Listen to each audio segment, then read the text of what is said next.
இன்றே டவுன்லோட் செய்து உங்கள் ஃபேவரட் ஷோக்களை என்ஜாய் பண்ணுங்க.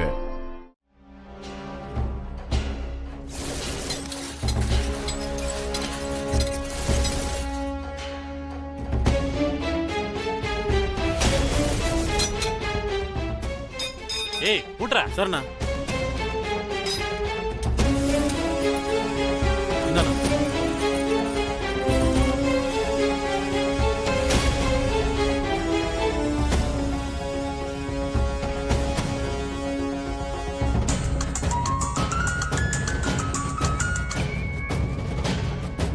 டேய் சொல்றா என்னாச்சு?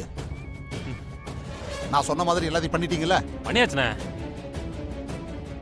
ஃபேக்டரியில பாம்பு வச்ச விஷயத்த சொல்லி அந்த அருளையும் கரிகளையும் ஃபேக்டரிக்கு வர வச்சாச்சுண்ணே. அவங்க 2 பேத்தையும் அடிச்சு ஃபேக்டரிக்குள்ளே கட்டி போட்டு வச்சிருக்கோண்ணே. 2 பேரும் மயக்கத்துல இருக்கானுங்கண்ணே. இன்னும் கொஞ்ச நேரத்துல நாங்க வச்ச பாம்பு வெடிச்சு அந்த ஃபேக்டரிக்குள்ள இருக்கிற அருளும் கரிகலனும் வெடிச்சு செதறிடுவானுங்கண்ணே. டேய் எனக்கும் அதான்டா வேணும். வாங்க மேடம், வாங்க சார், வாங்க. உங்களுக்காக தான் வெயிட்டிங். அதெல்லாம் இருக்கட்டும். அந்த சந்தையில போட்ட பணம் என்னாச்சு? சந்தையிலையா? அதான் யா பங்கு சந்தையா? சார் நீங்க ரொம்ப ரொம்ப லக்கி சார்.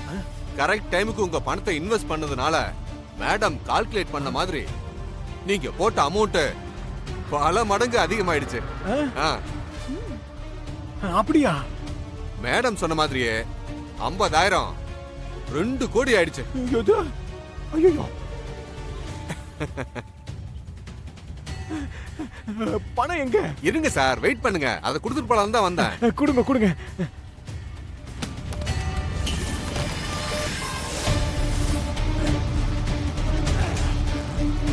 ஐயோ ஐயோப்பா, எவ்வளோ பணம் பாருங்க சார், எல்லாம் உங்க பணம் தான். வானதி, பாம் இங்க இருக்கு.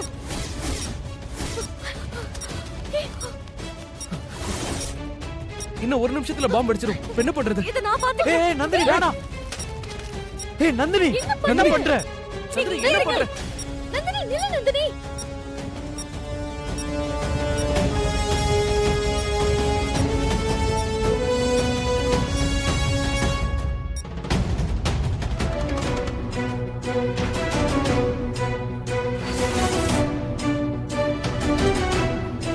ஏய் இந்த விஷயத்த உடனே அண்ணாட்ட சொல்லணும்டா.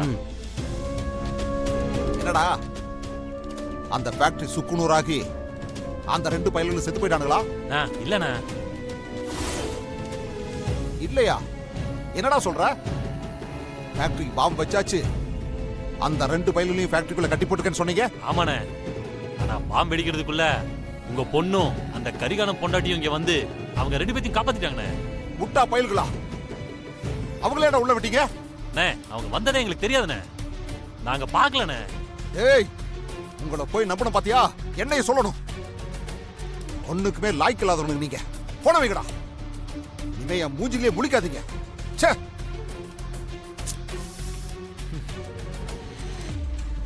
டேய் கரிகாலா, இன்னைக்கு வேணா நீங்க 2 பேரும் தப்பிச்சிருக்கலாம். ஆனா உங்க 2 பேரையும் நான் விடவே மாட்டேன்டா. உங்களுக்கும் உங்க குடும்பத்துக்கும் இனிமே தினம் தினம் நரகமா தாண்டா இருக்கும். உங்களெல்லாம் ஒரு நிமிஷம் கூட நான் நிம்மதியா இருக்க விட மாட்டேன்டா. என்னைக்கா இருந்தாலும் உங்க சாவு என் கையில தான்டா.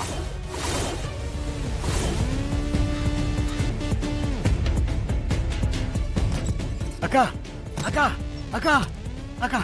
ஐயோ என்னடா, நான் இங்க தானே இருக்கேன். அக்கா அக்கா, எதுக்கு இப்படி கத்திட்டு வர? ஒரு சந்தோஷமான விஷயம்க்கா. என்ன, அந்த வானதி வீட்டை விட்டு போயிட்டாளா? அட இல்லக்கா. இல்லையா? இப்போதைக்கு அது ஒண்ணுதான் எனக்கு சந்தோஷமான விஷயம். வேற எது சொன்னாலும் நான் பெருசா சந்தோஷப்பட போறதே கிடையாது. அக்கா இந்த விஷயத்தை கேட்டா கண்டிப்பா நீ ரொம்ப சந்தோஷப்படுவக்கா. அப்படி என்ன நீ சொல்ல போற? அக்கா நாம இப்போ கோடீஸ்வரன் ஆயிட்டோம்க்கா. என்ன உளறிட்டு இருக்கான் இவன்? வளரல ஆண்டி, உண்மையை தான் சொல்றாரு. ஆமா. உண்மையை சொல்றானா? அட ஆமாக்கா, இதுல 2 கோடி ரூபாய் இருக்கு. அக்கா உன் தம்பி சம்பாதிச்ச பணம்க்கா. என்ன 2 கோடியா? நீ எப்படிடா இவ்ளோ பணத்தை சம்பாதிச்ச? அக்கா எல்லாம் இந்த ஐஸ்வர்யாவால தாக்கா. ஐஸ்வர்யா சொன்னதை வச்சுதான் நான் பங்கு சந்தையில 50,000 ரூபாய் போட்டேன்க்கா. அதுக்கு 2 கோடி ரூபாய் வந்துருச்சு. ஐயோ என் மருமக பெரிய புத்திசாலி.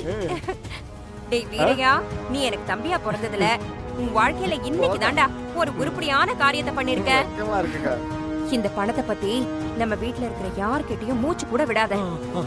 இத யாருக்கும் தெரியாம நாம பத்திரமா வச்சு நமக்கு பிடிச்ச மாதிரி எப்படியெல்லாம் செலவு பண்ணணுமோ அப்படியெல்லாம் செலவு பண்ணலாம். சரிக்கா சரிக்கா சரிக்கா. சரி, இந்த பணத்தை கொண்டு போய் வச்சிடுறேன். அப்பா, சரி, அந்த பணத்தை வாங்கி அந்த கல்யாணி என்ன பண்ணா? வீட்ல உள்ளவங்க யாருக்கும் தெரியக்கூடாதுன்னு அவங்க ரூம்ல பத்திரமா ஒரு இடத்துல பணத்தை ஒளிச்சு வச்சிருக்காங்க. நமக்கு அதானே வேணும். ஆ, அப்போ நம்ம பிளான் பண்ண மாதிரியே எல்லாம் பக்கவா நடக்குது. இதுக்கப்புறம் தான் என்னோட மாஸ்டர் பிளானையே நான் ஆரம்பிக்க போறேன். என்னங்க செய்ய போறீங்க? சிட் ஃபண்ட் மோசடியில ஊர் ஆளுங்களை ஏமாத்தின பணம்லாம் சுந்தரம் வீட்ல தான் இருக்குன்னு சொல்லி அந்த கேஸ பாத்துட்டு இருக்கிற இன்ஸ்பெக்டரை சுந்தரம் வீட்டுக்கு வர வைக்க போறேன். அந்த ஆளு போலீஸோட வந்து வீடு ஃபுல்லா தேடி பார்க்கும்போது கல்யாணி மறைச்சு வச்சிருக்கிற அந்த 2 கோடி ரூபாய் பணம் எப்படியும் போலீஸ் கையில சிக்க போகுது. அந்த பணம் எப்படி வந்துச்சு என்ன ஏதுன்னு குடும்பத்துல இருக்கிற மொத்த பேர்கிட்டயுமே போலீஸ் விசாரிப்பாங்க. வீட்டுல உள்ள மத்தவங்க எல்லாரும் எதுவுமே தெரியாம முழிப்பாங்க. திருடனுக்கு தேள் கொட்டின மாதிரி கல்யாணியும் எதுவுமே சொல்ல முடியாம அப்படியே திகச்சு போய் நிப்பா. அந்த நேரம் நான் ஊர் ஆளுங்க கிட்ட எல்லாம் சுந்தரம் வீட்ல பணம் கிடைச்ச விஷயத்த என் ஆளுங்களை வச்சு பரப்பி விட்டுருவேன். அப்புறம் ஊரே சுந்தரம் வீட்டு முன்னாடி வந்து நிக்கும். சிட் ஃபண்ட் மோசடியில சுந்தரத்தோட மொத்த குடும்பமும் சேர்ந்து ஊரை ஏமாத்திட்டாங்கன்னு எல்லாரையும் நம்ப வைப்பேன். ஊரே சேர்ந்து அந்த குடும்பத்தை பஞ்சாயத்துல கொண்டு வந்து நிக்க வைக்கும். அதுக்கப்புறம் என் அப்பனோட மானம் போகும். அந்த குடும்பத்தோட மானமே அப்படி காத்துல பறக்கும். சூப்பருங்க, நீங்க எல்லா பிளானும் கரெக்டா இருக்கு. நீங்க சொன்ன மாதிரி மட்டும் நடந்துச்சு எல்லாமே நல்லா இருக்குங்க. நான் சொன்னபடிதான் நடக்கும். வீட்ல யாரு? ஏங்க வீட்ல யாராவது இருக்கீங்களா?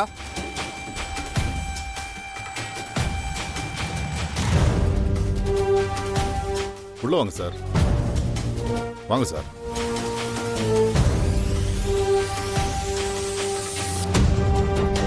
என்ன சார் விஷயம்? சார், சிட் ஃபண்ட் ஆரம்பிச்சு மோசடி பண்ண பணம்லாம் உங்க வீட்ல தான் இருக்குன்னு எங்களுக்கு இன்ஃபர்மேஷன் வந்திருக்கு.